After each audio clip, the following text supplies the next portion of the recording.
നമസ്കാരം. ദുബായിൽ സഹതാമസക്കാർക്കിടയിലെ തർക്കം പരിഹരിക്കാൻ ശ്രമിക്കുന്നതിനിടെ കുത്തേറ്റ് മരിച്ച കോഴിക്കോട് സ്വദേശി ജസീലിന്റെ മൃതദേഹം ഇന്ന് ജന്മനാട്ടിലേക്ക് കൊണ്ടുപോകും.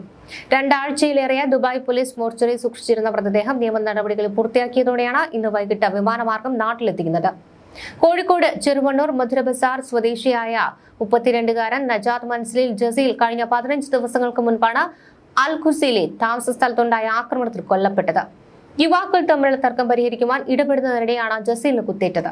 ഫോറൻസിക് പരിശോധനാ ഫലവും ഓട്ടോപ്സി റിപ്പോർട്ട് ലഭിക്കാൻ വൈകിയതോടെയാണ് മൃതദേഹം നാട്ടിലെത്തിക്കുന്നത് നീണ്ടുപോകുവാൻ കാരണമായത്.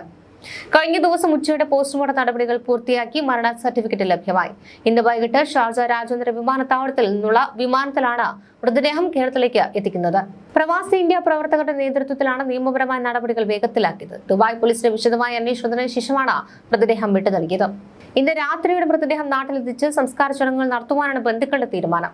ദുബായ് പോലീസിന്റെ ഫോറൻസിക് വിഭാഗത്തിൽ നിന്നുള്ള ഓട്ടോപ്സി റിപ്പോർട്ട് ലഭിക്കാൻ എടുത്ത സമയമാണ് ഇത്തരത്തിലുള്ള നടപടികൾ നീണ്ടുപോകുവാൻ കാരണമായത്. കൊലപാതകം നടന്നത് ഒരു സംഘർഷത്തിനിടയിലായതിനാൽ കൃത്യമായി തെളിവുകൾ ശേഖരിക്കുന്നതിനായി പോലീസ് വിശദമായ അന്വേഷണം നടത്തുകയായിരുന്നു. കഴിഞ്ഞ ദിവസമാണ് ഈ റിപ്പോർട്ടുകൾ ലഭ്യമായതും മരണ സർട്ടിഫിക്കറ്റ് തയ്യാറാക്കിയതും. ഇന്ന് വൈകിട്ട് ഷാർജ രാജ്യാന്തര വിമാനത്താവളത്തിൽ നിന്നാണ് മൃതദേഹം കൊണ്ടുപോവുക. മൃതദേഹം നാട്ടിലെത്തിക്കുന്നതിനുള്ള നിയമ നടപടികൾ പൂർത്തിയാക്കുവാൻ പ്രവാസി ഇന്ത്യ എന്ന സംഘടനയുടെ പ്രവർത്തകരാണ് മുൻകൈയെടുത്തത്. ലബീബ് കുന്നക്കാവ് ഉൾപ്പെടെയുള്ള പ്രവർത്തകർ ഇതിനായി ദുബായിൽ സജീവമായി രംഗത്തുണ്ടായിരുന്നു. ദുബായിലെ അൽഖൂസിലുള്ള ലേബർ അക്കോമഡേഷനിലാണ് സംഭവം നടന്നത്. താമസ സ്ഥലത്തെ ഒരു കൂട്ടം യുവാക്കൾ തമ്മിലുണ്ടായ വാക്കുതർക്കം തടയുവാനും അവരെ സമാധാനിപ്പിക്കുവാനും ശ്രമിക്കുന്നതിനിടെയാണ് ജസീലിന് അപ്രതീക്ഷിതമായി കുത്തേറ്റത്. കോഴിക്കോട് ചെറുവണ്ണൂർ മധുര ബസാർ സ്വദേശിയായ ജസീൽ നജാത്ത് മൻസിലിൽ പറയുന്നതായ ജാഫറിന്റെ മകനാണ്. പ്രതികളെ സംബന്ധിച്ച വിവരങ്ങൾ ദുബായ് പോലീസ് ഔദ്യോഗികമായി പുറത്തുവിട്ടിട്ടില്ലെങ്കിലും സംഭവത്തിൽ ഉൾപ്പെട്ടവരെ പോലീസ് കസ്റ്റഡിയിലെടുത്തിട്ടുണ്ട് എന്നാണ് വിവരം.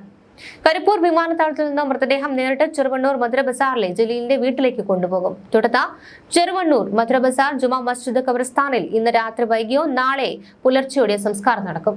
ഇതിനിടെ മറ്റൊരു റിപ്പോർട്ട് 3 പേർക്ക് പുതുജീവൻ നൽകി ഒമാനിൽ പ്രവാസി മലയാളിയുടെ മരണാനന്തര അവയവദാനം. കുണ്ടറ മാളിയേക്കൽ ടിനോ തോമസ് എന്ന 43-കാരനായ കുണ്ടറ മാളിയേക്കൽ ടിനോ തോമസ് പണിക്കറിന്റെ അവയവങ്ങളാണ് ദാനം ചെയ്യുന്നത്. വീടിനുള്ളിലെ വീഴ്ചയെ തുടർന്ന് തലയ്ക്ക് പരിക്കേറ്റതിനെ തുടർന്നാണ് ടിനോ വിടവാങ്ങിയത്. മൃതദേഹം രാവിലെ ഒമാനിൽ നിന്ന് കേരളത്തിലെത്തിക്കും. ഒമാനിലെ മോഡേൺ എക്സ്ചേഞ്ച് ബർക്ക ബ്രാഞ്ച് മാനേജറായി പ്രവർത്തിച്ചു വരികയായിരുന്നു. മകന്റെ വിയോഗത്തിന്റെ തീവ്ര ദുഃഖത്തിനിടയിലും അവയവദാനത്തിന് അമ്മ എടുത്ത തീരുമാനമാണ് 3 പേർക്ക് പുതുജീവൻ ലഭിക്കുവാൻ കാരണമായത്. 12, 16, 28 വയസ്സുള്ള 3 പേർക്കാണ് അവയവങ്ങൾ ദാനം ചെയ്യുന്നത്.